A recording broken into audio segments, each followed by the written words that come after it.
Happy Sunday mga lods. Magpapalit ako ng ano ko. Ayan o. Diaphragm saka yung piston ng carb ng aking partner kasi gasgas na siya. Ayan o. Nag-i-stack up na siya.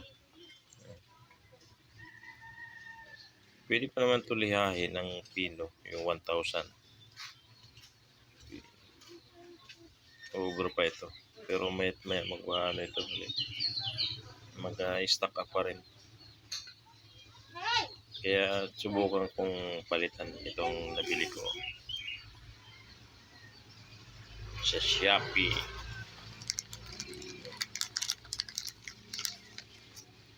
Pang ano to, pang Satria. Raider 150 Satria. Piston sa diaphragm. Magkasama na siya. Kasi minsan maganda ang takbo, tapos biglang maglo-low RPM, walang hatak. Tapos pagka bubuksan mo yan, yung carburetor ito, matigas silahin, hindi siya umaangat. Dito yan oh.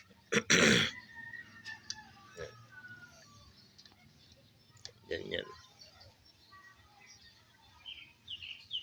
Dapat smooth yung pag angat-angat niya, pagtaas na ganyan. Yan. Tataas kasi yan. Yan. Yan. Ganyan niya. Kanina nung pagbukas ko pa lang, ang tigas niya hatakin, naka-stack up. So di ko alam kung bakit.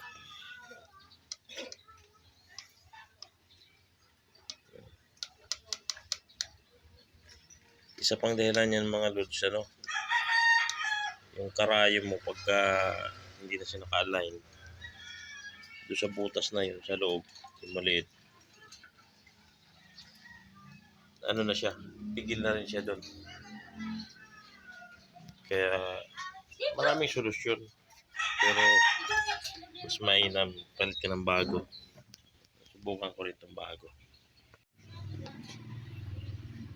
Ayan na mga lods, ikakabit ko na. Ayan. Tingnan natin kung maganda yung performance nito.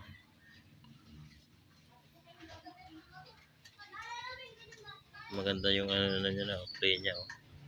Smooth.